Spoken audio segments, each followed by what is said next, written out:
नमस्कार मित्रों। तो स्वागत है आपका एक बार फिर आपके अपने यूट्यूब चैनल जीत एजुकेशन पॉइंट में।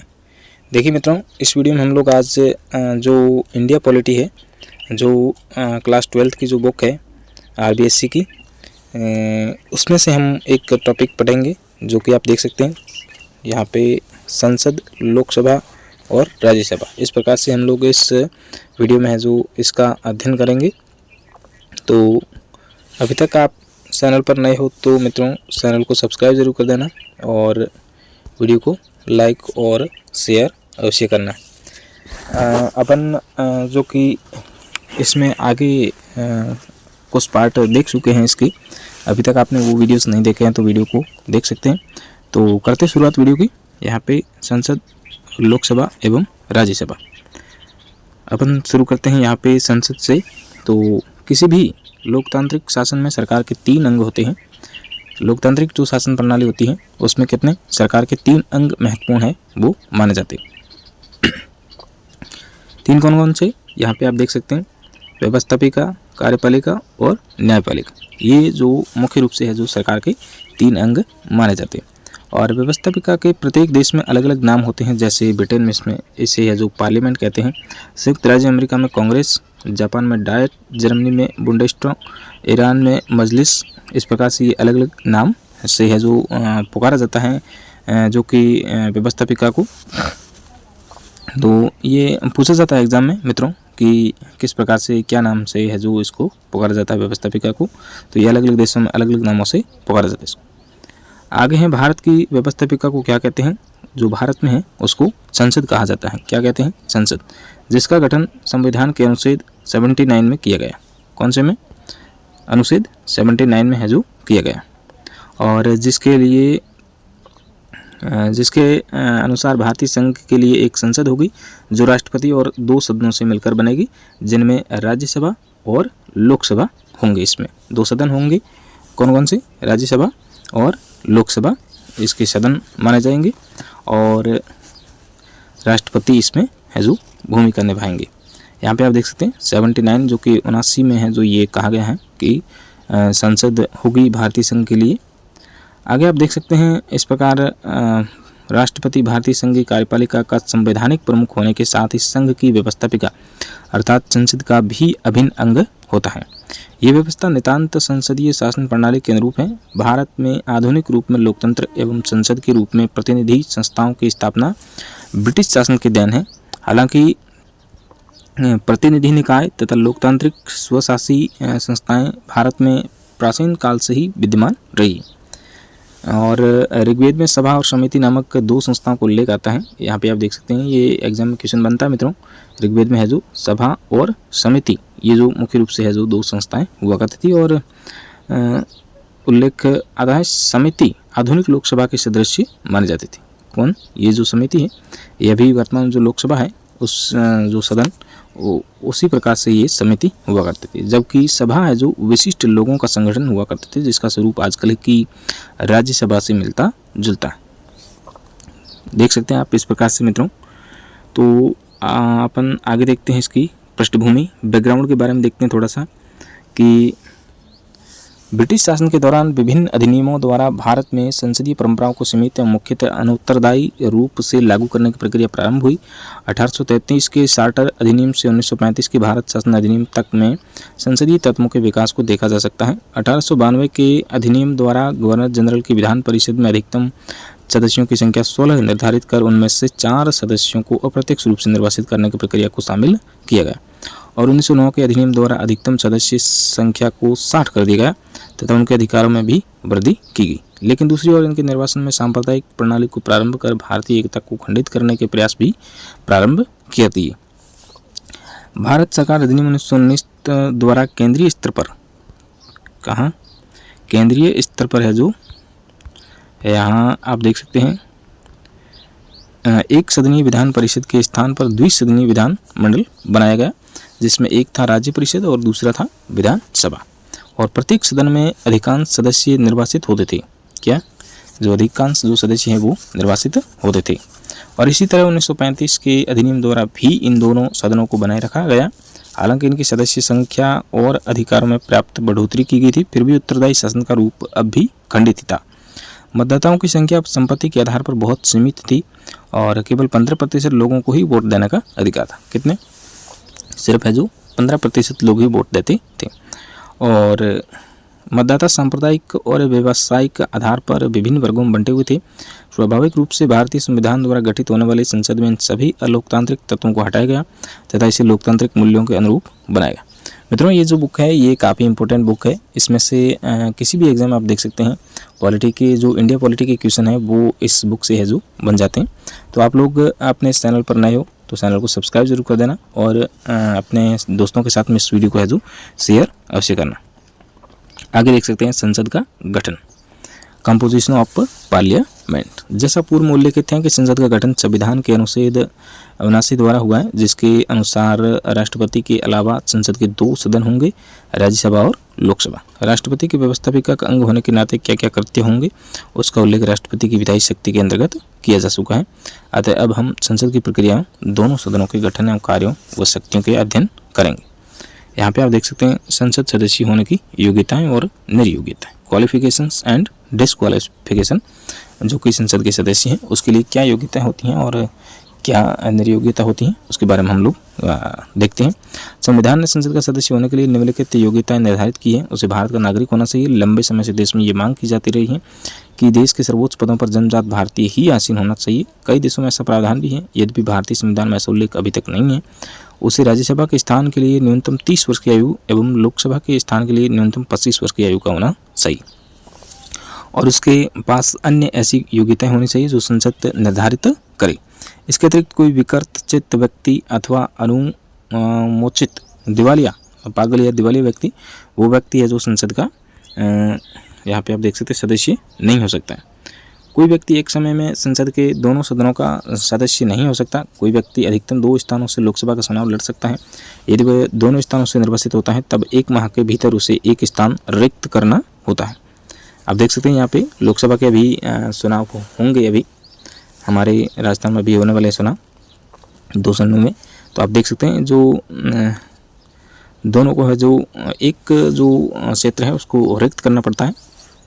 संविधान के 10वें अनुसूची के अनुसार किसी संसद सदस्य को दल बदल का दोषी पाए जाने पर सदस्यता से बर्खास्त किया जा सकता है। इसके अलावा सदस्य के चुनावी अपराध अथवा चुनाव में भ्रष्ट आचरण का दोषी सिद्ध होने पर सदस्यता से बर्खास्त किया जा सकता है। अब देखते हैं इसमें शपथ किस प्रकार से। संसद के सभी सदस्य जिन्हें हम बोलचाल में सांसद अथवा MP कहकर संबोधित करते हैं, अपना स्थान ग्रहण करने से पूर्व राष्ट्रपति अथवा उसके द्वारा इस कार्य के लिए नियुक्त व्यक्ति के समक्ष जो शपथ लेता है और उस पर अपने हस्ताक्षर करता है। किसके सामने? राष्ट्रपति के सामने। आगे देख सकते हैं संसद के चैप्टर, सेशन ऑफ पार्लियामेंट। संविधान के अनुच्छेद 85 क्या? संविधान के अनुच्छेद 85 के अनुसार राष्ट्रपति समय समय पर संसद के प्रत्येक सदन को ऐसे समय और स्थान पर जो वह ठीक समझे अधिवेशन के लिए आहूत करेगा, किंतु संसद के एक सत्र की अंतिम बैठक और आगामी सत्र की प्रथम बैठक के लिए नियत तारीख के बीच 6 माह का अंतर नहीं होगा। वास्तव में भारतीय संसद के प्रतिवर्ष 3 सत्र अथवा अधिवेशन होते हैं। बजट सत्र जो कि फरवरी से मई, मानसून सत्र जो कि जुलाई से सितंबर और शीतकालीन सत्र जो कि नवंबर दिसंबर में होता है। और संसद की कार्यवाही के दौरान सदनों को स्थगित करने का अधिकार है जो पीठासीन अधिकारी, लोकसभा में अध्यक्ष तथा राज्यसभा में सभापति को होता है। स्थगित करने का जो अधिकार है वो इनको ही होता है, लेकिन सत्रावसान करने का अधिकार है जो राष्ट्रपति को प्राप्त है। क्या? इसको सत्र का अवसान है वो करने के लिए अधिकार किसको? राष्ट्रपति को ही प्राप्त होता है। आगे देख सकते हैं आप गणपूर्ति, यानी इसमें कितने जो सदस्य है वो शामिल हो सकते हैं। आप देख सकते हैं कोरम क्या निर्धारित किया गया है। तो गणपूर्ति अथवा कोरम सदस्यों की वह न्यूनतम सदस्य संख्या है। क्या? सदस्यों की वह न्यूनतम सदस्य संख्या है जिनकी उपस्थिति से सदनों की कार्यवाही को वैधानिकता प्राप्त होती है। और ये प्रत्येक सदन में पीठासीन अधिकारी सहित सदन की कुल सदस्य संख्या का 10वां भाग होता है। क्या?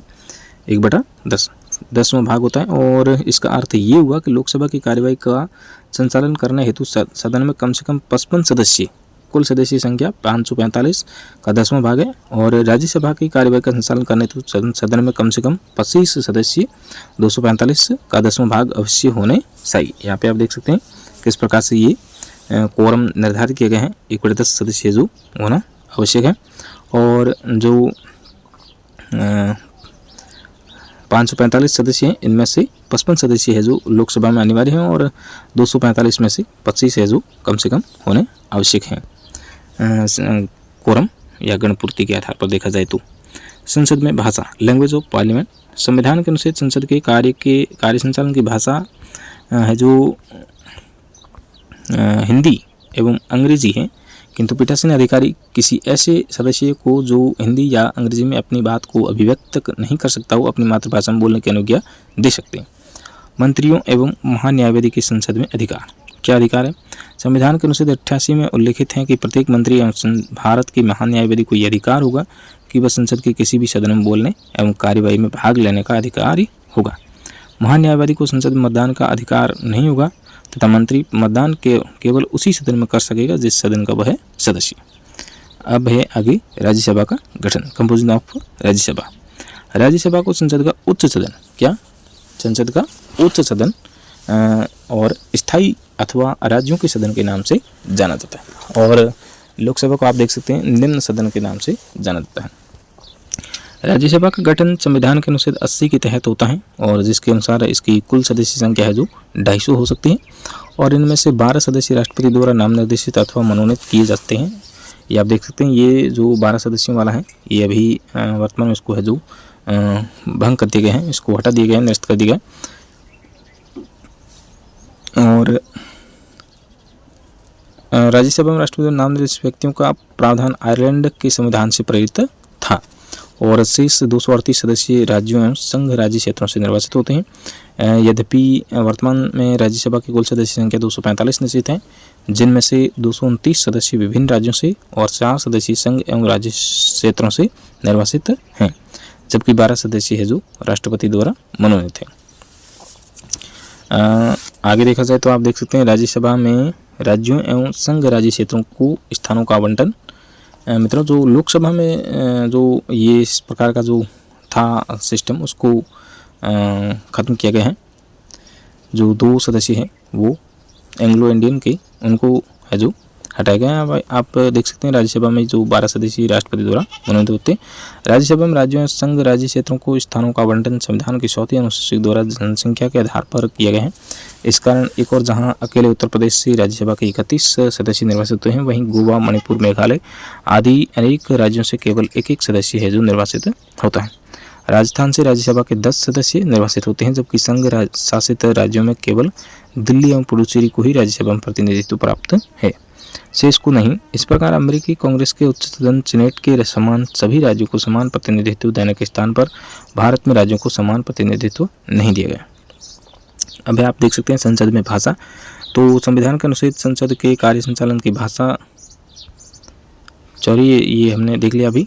जो कि अभी हम देखेंगे राज्यसभा के सदस्यों का निर्वाचन, इलेक्शन ऑफ मेंबर्स, जो कि किस प्रकार से है जो राज्यसभा के सदस्यों का निर्वाचन होता है। संविधान के अनुसार राज्यसभा के सदस्यों का निर्वाचन है जो उस राज्य की विधानसभा के निर्वाचित सदस्यों द्वारा आनुपातिक प्रतिनिधित्व पद्धति के अनुसार, आप देख सकते हैं किस प्रकार से इसका चुनाव होता है। तो उस राज्य की जो विधानसभा है उनके जो निर्वाचित सदस्यों द्वारा आनुपातिक प्रतिनिधित्व पद्धति के अनुसार एकल संक्रमणीय मत द्वारा किया जाएगा। अतः राज्यसभा के सदस्यों का निर्वाचन अप्रत्यक्ष रूप से होता है और जैसे राजस्थान से राज्यसभा के सदस्यों का निर्वाचन राजस्थान विधानसभा के 200 विधायक मिलकर करते हैं। और राज्यसभा चुनाव के लिए हाल ही में 2 संशोधन हुए। प्रत्याशियों के लिए उस राज्य के निवासी होने की शर्त का निर्माण किया गया जिस राज्य से वह निर्वाचित होना चाहता है, तथा गुप्त मतदान प्रणाली के स्थान पर खुली मतदान व्यवस्था को अंगीकार किया गया। राज्यसभा का निर्वाचन कराने की जिम्मेदारी भारत के निर्वाचन आयोग की है। राज्यसभा की अवधि, राज्यसभा एक स्थायी सदन है। क्या है? एक स्थायी सदन है और जो कभी भंग नहीं होता है। संविधान में राज्यसभा के सदस्यों की पदावधि निर्धारित नहीं की थी, इसे संसद पर छोड़ दिया गया था। इसके आधार पर संसद ने जन प्रतिनिधित्व अधिनियम 1951 के द्वारा राज्यसभा सदस्यों का कार्यकाल 6 वर्ष तय किया और व्यवस्था ऐसी स्थापित की कि प्रत्येक 2 वर्ष पश्चात राज्यसभा के 1/3 सदस्यों का कार्यकाल पूर्ण हो जाता है, जिनके स्थान पर पुनः 6 वर्ष के लिए सदस्यों का निर्वाचन होता है। पुनः निर्वाचित होने के लिए कोई निश्चित अवधि है जो निर्धारित नहीं। राज्यसभा के पदाधिकारी,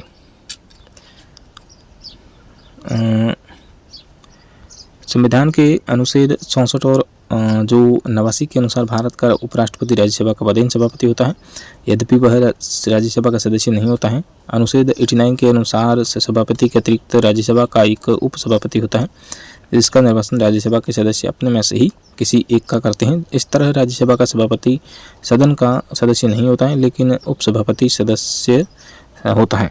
और जब उपराष्ट्रपति भारत के कार्यवाहक राष्ट्रपति के रूप में कार्य करता है अथवा सदन से अनुपस्थित रहता है, उस समय उपसभापति राज्यसभा की कार्यवाही का संचालन करता है। यहाँ पे आप देख सकते हैं किस प्रकार से जो राज्यसभा का है जो पदाधिकारी किस प्रकार से होते हैं। जो उपराष्ट्रपति है जो इसका सभापति होता है। और यहाँ पे आप देख सकते हैं, अब आगे देखेंगे अपन लोकसभा के गठन के बारे में। तो ये अपन है जो अगले वीडियो के अंतर्गत देखेंगे, लंबा वीडियो हो जाएगा। फिर यहाँ पे आप देख सकते हैं किस प्रकार से लोकसभा अध्यक्ष उपाध्यक्ष ये अपन है जो अगले नेक्स्ट वीडियो के अंतर्गत है जो देखेंगे, और थोड़ा लंबा वीडियो हो जाएगा। इस प्रकार से हम है जो उसको बाद में देखेंगे। तो आज हमने देखा यहाँ तक, जो कि